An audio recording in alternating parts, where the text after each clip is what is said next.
आज के इस वीडियो में आपका स्वागत है। और आज मैं ऑयल इंडिया के शेयर का एनालिसिस करने वाला हूँ।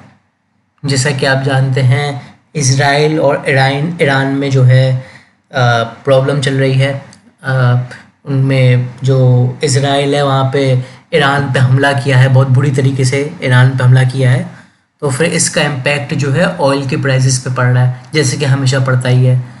तो आप अगर MCX क्रूड का अगर चार्ट खोल के देखेंगे तो आपको पता चलेगा कि क्रूड ऑयल का प्राइस तो काफ़ी ऊपर है, बहुत बढ़िया है। और इसी के चलते ऑयल के शेयर जो हैं वही परफॉर्म कर रहे हैं। अब ऑयल इंडिया के नाम में ही ऑयल है, तो निवेशक क्यों नहीं खरीदेंगे शेयर को।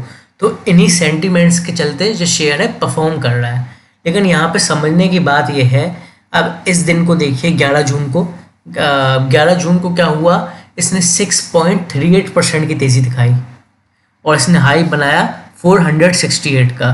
फिर अगले दिन 12 जून को इसने 489 का हाई तो बनाया, लेकिन बाद में फिर इसमें सेलिंग हो गई। क्यों सेलिंग हो गई? क्योंकि लोग जो है प्रॉफिट बुकिंग कर रहे हैं इसमें, मतलब ऊपर जा रहा है शेयर तो प्रॉफिट बुकिंग भी हो रही है। और आज भी ऐसे ही हुआ। आज भी शेयर ने हाई 486 का बनाया, लेकिन क्लोजिंग हुई 477.75 पे। मतलब शेयर 486 तक गया, लेकिन लोगों ने सेलिंग करके प्रॉफिट बुकिंग करी।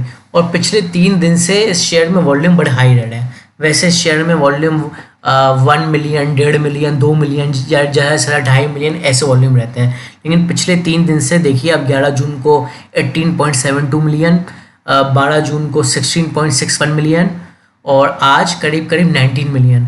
तो बड़े वॉल्यूम से दिखाते हैं कि शेयर में लोगों का इंटरेस्ट तो है, बाइंग और सेलिंग तो हो रही है। लेकिन समझने की बात यह है, जो तेज़ी है वो सस्टेन नहीं कर पा रही है। क्यों? क्योंकि लोग इसमें भी प्रॉफिट बुकिंग कर रहे हैं। तो ऐसे में क्या होता है, जब शेयर में इस तरीके का एक्शन होता है तो उसको बोलते हैं सेल ऑन राइज, मतलब जैसे ही बढ़े बेच दो।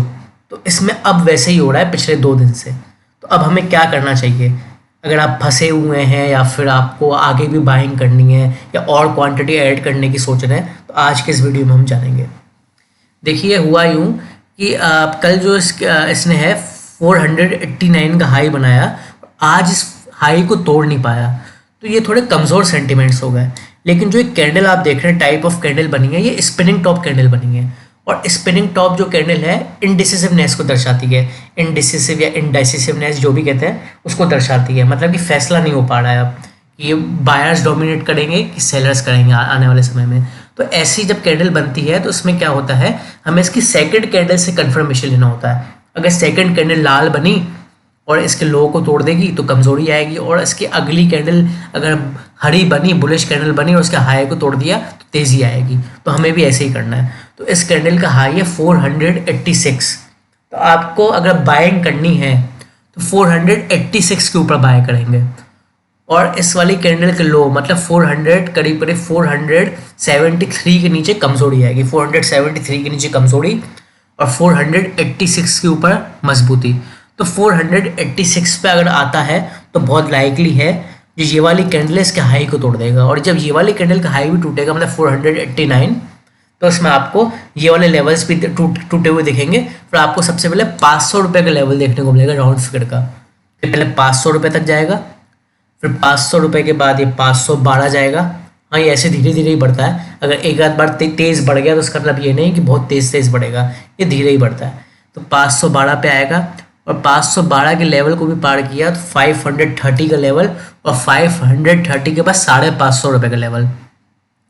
तो 550 तक जा सकता है ये।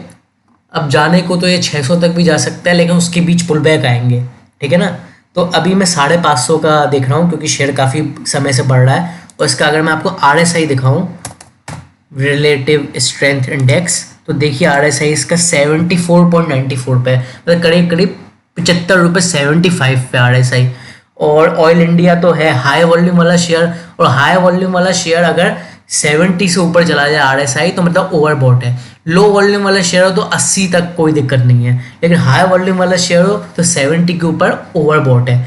अब इसकी पूरी गारंटी नहीं होती है कि ये ओवरबॉट है तो गिरेगा ही गिरेगा, लेकिन एक कॉशन होता है। एक थोड़ा इंसान को संभल के रहना पड़ता है कि अब ये ओवरबॉट हो रहा है तो मैं ज़्यादा लालच नहीं करूँ। तो इसलिए मैंने आपको 550 के लेवल बताया है। बाकी शॉर्ट टर्म में तो काफ़ी परफॉर्म कर सकता है, अभी फ़िलहाल 550। ईएमएस की बात करूँ तो इसने अपने 50 डेज़ का एक्सपोनेंशियल मूविंग एवरेज और 220 डेज़ का एक्सपोनेंशियल मूविंग एवरेज का क्रॉसओवर बहुत पहले ही बना दिया था। लेकिन जो 100 और देखिए ये 20 डेज़ का एक्सपोनेंशियल मूविंग एवरेज है, ये अभी अभी बनाया है क्रॉसओवर। और ऐसे देख के लग रहा है कि 50 और 100 का भी क्रॉसओवर टूटने वाला है। सॉरी, ये तो 200 और 20 का था। तो रेड कलर की लाइन है 20 का ईएमए और ब्लैक कलर की लाइन है 200 का ईएमए। तो 20 और 200 की ईएमए का क्रॉसओवर बन रहा है और ये देख के लग रहा है 50 और 100 का भी बनने वाला है। तो बन जाता है तो और भी तेज़ी देखने को मिल सकती है। तो ये 550 तक जा सकता है, लेकिन कब? जब मेरे बताए हुए लेवल्स के ऊपर रहेगा। अगर इन लेवल्स के ऊपर नहीं रहता है या फिर ऊपर जाके गिर जाता है तो उसमें कमज़ोरी आ सकती है। मतलब मेरे कहने का मतलब है सेल ऑन राइज नहीं होना चाहिए, समझ रहे ना, ये बढ़ना चाहिए, नहीं तो फिर कमज़ोरी आएगी। तो उसको वॉच लिस्ट में आप डाल सकते हैं अपनी, ठीक है, चाहें तो। आज के इस वीडियो में इतना था, थैंक यू।